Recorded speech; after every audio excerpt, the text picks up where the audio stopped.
Reforma electoral ya es la interesante campaña que promueve el Jurado Nacional de Elecciones para sensibilizar a todos los actores políticos sobre la necesidad de aplicar estas reformas, de impulsarlas y sobre todo que se dé luz verde desde el Congreso de la República, donde ya llevan más de 3 años y todavía no ingresan al debate.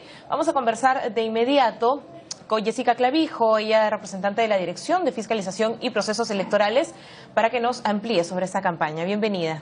Bien, muchas gracias. Buenos días a todos los televidentes de TV Perú. Te comento que efectivamente esta campaña de reforma electoral ya es una campaña que viene propiciando el Jurado Nacional de Elecciones a fin de poder tener ya luz verde a nuestra reforma electoral. Hay varios proyectos de ley, es todo un paquete de reformas que ha presentado el Jurado Nacional de Elecciones, OMPE y RENIEC, a fin de fortalecer nuestro sistema democrático. Y es algo que me gustaría recalcar, que no es una reforma que sea en beneficio de los organismos del sistema electoral, es más bien una reforma que tiene que ver con el ciudadano de a pie, de los partidos políticos. Y con la democracia en general. Y con la ¿no? democracia, por supuesto. Y es por eso que me voy a permitir informar a la ciudadanía de cuáles son estas reformas que se van a plantear. Cuando nosotros hablamos de reforma en la educación o reforma en el transporte, inmediatamente el ciudadano identifica en qué me va a beneficiar, cuáles van a ser esos cambios. ¿Qué problema me van a aliviar? ¿Qué problema me van a aliviar? Lo mismo sucede con la reforma electoral. Hay varios temas que se van a aliviar, como tú bien dices, y que van a implicar un fortalecimiento de nuestros partidos políticos. ¿Cuáles son estos proyectos pendientes en el Congreso de la República? Mira, por ejemplo, y por darte algunas pautas así bastante puntuales, yo creo que todos los ciudadanos, en el marco de las elecciones del 2014, hemos de repente conversado acerca de que nos gustaría tener información sobre los candidatos, saber cuáles son los bienes, las rentas, con cuánto ingresa ese candidato a ser autoridad. Nos gustaría saber qué procesos penales ha tenido, cuáles son sus antecedentes penales. Esa información va a ser incluida ya de manera obligatoria en la declaración jurada de vida si es que se aprueba la reforma electoral. Muchos de nosotros de repente hemos conversado de que queremos rostros nuevos en la política, quisiéramos de que las bases en los partidos se renueven y que sean ellos quienes elijan a sus candidatos. Es por eso que la reforma electoral va a plantear que sea un militante un voto. Es decir, que las organizaciones políticas, en el marco de la democracia interna, hagan valer la voz de sus bases, de sus militantes. ¿Qué ha pasado en estos 3 años? ¿Por qué el Congreso de la República no se anima a debatirlo? ¿Por qué no se coloca en agenda? Bueno, yo creo que es un tema de voluntad política. Como bien has mencionado, son más o menos 3 años que viene este proyecto durmiendo en el Congreso de la República. El Código Electoral y el Código Procesal Electoral fueron presentados en el año 2011. Que es un proyecto bastante interesante porque hoy por hoy tenemos que recurrir a cerca de 10, 12 normas para poder enfocarnos y saber cuáles son los lineamientos de un proceso electoral. Esto quedaría de lado y tendríamos un código electoral y un código procesal electoral que condensaría toda esa información. La ley de partidos políticos y la ley de control y participación ciudadana fueron presentados en el año 2013 y estos se encuentran aún todavía sin haber ingresado al Pleno del Congreso. Increíble. Y es por eso que esta campaña busca que en esta legislatura tengamos ya ese debate en agenda, porque es nuestra oportunidad. Si se logra en esta legislatura, ¿vamos a tener novedades para el proceso electoral del 2016? Sí, un proceso tan importante como el del 2016 estaría ya amparado en la normativa que se aprueben en estas legislaturas. Entonces, estamos todavía a tiempo, el Congreso todavía está a tiempo de reivindicarse. Sí, y yo creo que más bien el término sería estamos contra el tiempo. Estamos ya en el marco de las legislaturas que podrían implicar el debate y esta importante reforma. Claro, porque corríjame, no sé si estoy bien, pero lo último que se supo de algún tipo de reforma y esos procesos electorales fue sobre el consumo de bebidas alcohólicas. Se redujo el tiempo, pero más allá en temas puntuales, esenciales y concretos, no han habido mayores iniciativas. Así es, han habido, como tú mencionas, esta reforma en relación a la muy conocida ley seca. Por ahí una reforma referida a la conformación de los jurados electorales especiales, pero no estas propuestas de fondo han sido aún debatidas, ¿no? Y hay temas que también guardan relación con temas sensibles como revocatorias. Temas sensibles como revocatorias que implicaría que haya cuentas claras también de los revocadores. Creo que también el ciudadano de pie podría identificar que queremos siempre cuentas claras en los partidos y también en el marco de una revocatoria. Entonces habría la obligatoriedad de rendir cuentas a la OMPE en relación a esta revocatoria. Y porque nos hemos quedado con esta mala sensación, ¿no?, de estos procesos de revocatoria que se llevaron a cabo en el 2013 Y, por ejemplo, todavía no sabemos a ciencia cierta cuáles, digamos, las cuentas. No se han sacado las cuentas de forma transparente. Nos hemos quedado con ese sinsabor. Así es, y también tú recordarás que se cuestionaba mucho estas nuevas elecciones, es decir, el ir a una revocatoria, que hayan suplentes y después regresar a las urnas a elegir autoridades. Y en un periodo de 4 años teníamos 3 personas ocupando el mismo cargo, 3 autoridades. Esta propuesta de reforma busca que ya se eliminen las nuevas elecciones. Es decir, si se revoca una autoridad, ingresarán aquellos que fueron elegidos en las urnas como suplentes o accesitarios. No la necesidad de ir nuevamente a las urnas para tener 3 autoridades en periodos cortos, que para Lima fue un tema sensible.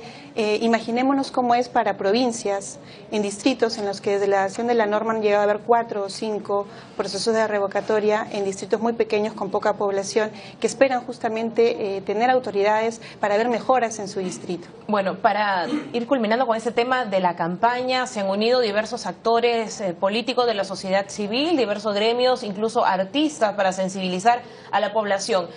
¿Ves a la población que ha cambiado un poco su percepción? ¿Hay mayor demanda de cambio?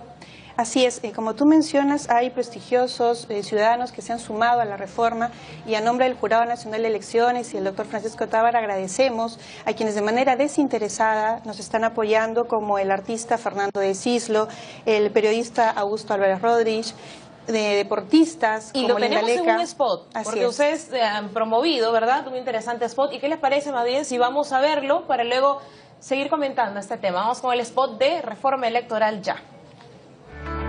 Hoy que tanto se habla de la reforma del transporte, de la reforma de la salud pública, incluso de la reforma universitaria, urge también realizar una reforma electoral.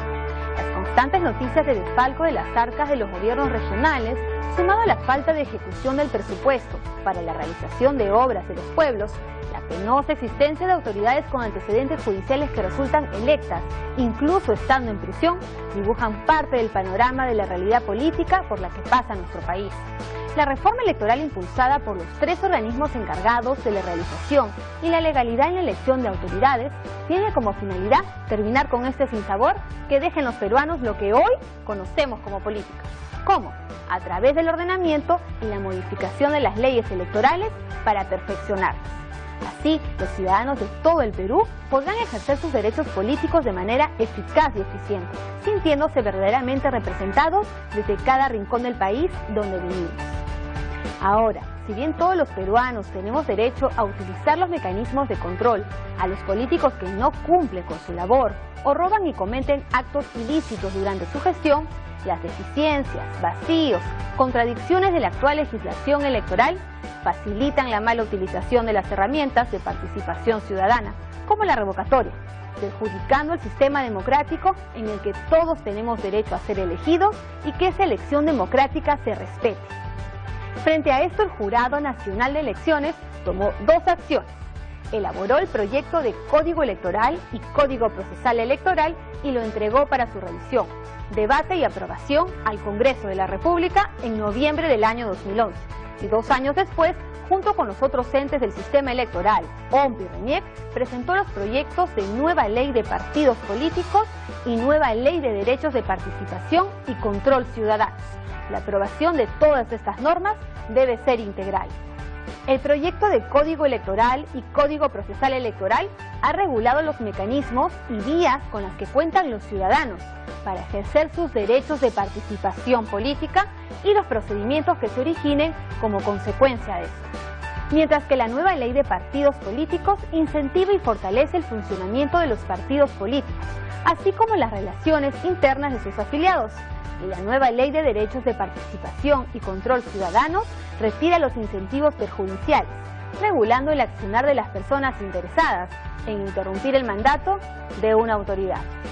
Este conjunto de normativas ya es prioridad de la agenda del Congreso de la República para ser debatida y aprobada en la siguiente legislatura y con ello entre en vigencia para las elecciones generales del 2016.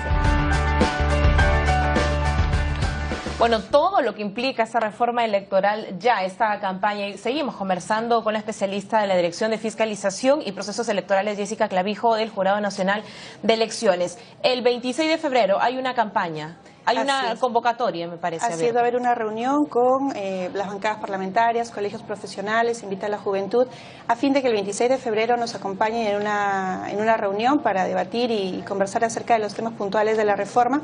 Y como bien se mencionó y se vio en el video, hay un hashtag que es Reforma Electoral Ya, porque hoy por hoy tenemos la oportunidad de llegar a la ciudadanía a través de las redes sociales.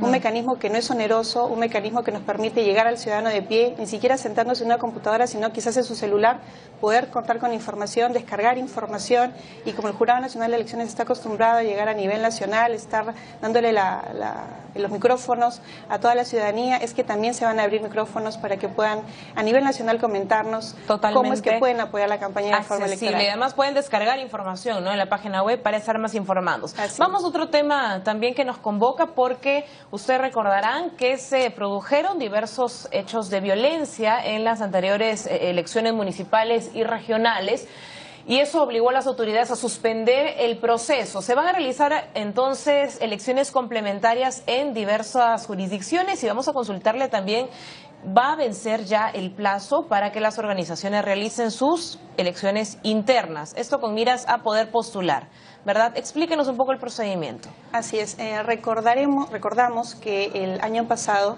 se realizaron las elecciones regionales y municipales. Lamentablemente, en 29 distritos no fue posible proclamar a las autoridades electas por los hechos de violencia que son conocidos ya por la ciudadanía.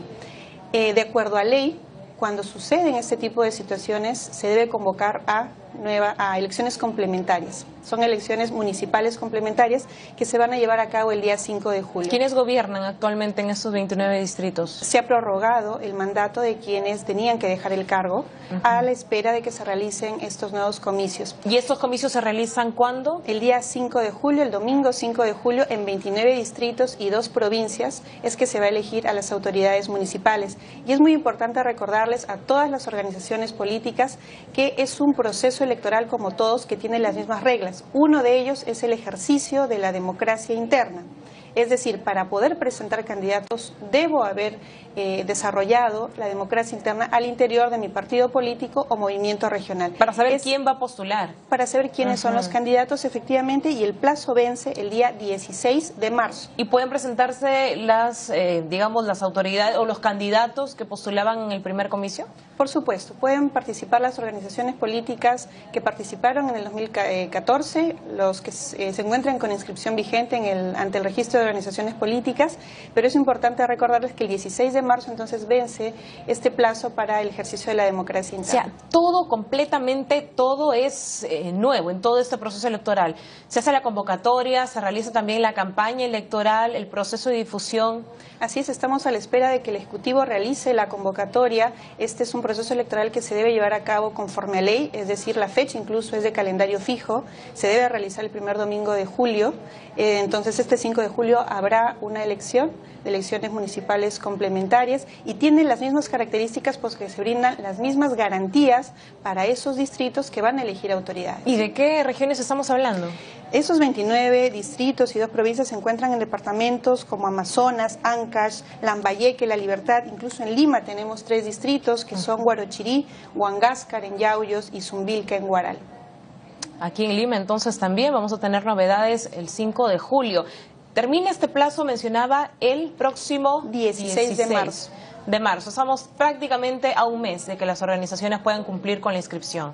Así es, nos encontramos ya por vencer este plazo que implica que las organizaciones políticas, partidos políticos y movimientos regionales se organicen a fin de llevar a cabo su elección, que puede ser a través de delegados, como lo establece hoy por hoy la ley de partidos, puede ser a través de delegados o a través del voto de sus afiliados o de afiliados y no afiliados. Es decir, la ley de partidos actualmente contempla, además de la designación directa, 3 modalidades. Te recordarás que en ese momento te hablaba de las novedades que vendrían con la reforma. Si es que se hubiera aplicado ya a este proceso electoral y tuviéramos vigente esa norma, solamente tendrían la opción de hacer una designación que es de un porcentaje mínimo y todo el resto debería corresponder al ejercicio del voto de los militantes, es decir, un militante, un voto. Militante y un voto. Bueno, interesante porque se cumplen los plazos, son diversos partidos políticos, son más de 20, ¿verdad? Los Así movimientos regionales están incluidos, los nuevos movimientos, ¿se pueden seguir creando todavía movimientos para esta elección? Está por vencer el plazo. Lo que sí es importante recalcar que la Dirección Nacional de Fiscalización y Procesos Electorales ya ha cursado a todas las organizaciones políticas, llámense partidos y movimientos regionales, comunicaciones, para que nos brinden información acerca del procedimiento de democracia interna a fin de poder fiscalizar esta importante jornada electoral interna. Perfecto, muchas gracias. Entonces vamos a estar atentos a estos plazos, a ver cómo se desarrolla. Y vamos, me dicen, ¿con qué? Con la campaña, también la foto de la campaña. Nuevamente volvemos a la reforma electoral, ya el primer tema que tocábamos con nuestra invitada, sobre algunos miembros, algunos que se han sumado, algunas personalidades. Ahí está, ¿verdad? Fernando de Cislo, Augusto Álvarez Rodríguez, periodista. Están también Cecilia Blume, tenemos Cecilia ahí también la fotografía en la parte inferior de la pantalla. Bruno Ascenso, el actor, director de cine. Y está también Cecilia Blondet, Percy Medina, el señor Álvarez Rodríguez, Bruno Ascenso, nuestro prestigioso artista Fernando de Cislo, y hay más personalidades que se han sumado de manera desinteresada a esta campaña y que van a ser puestos ya en conocimiento de la ciudadanía en los próximos días. Perfecto, muchas gracias entonces por esta información. Jessica Clavijo, especialista de la Dirección de Fiscalización y Procesos Electorales del Jurado Nacional de Elecciones. Pausa y regresamos de inmediato en 7.3 Noticias. Volvemos.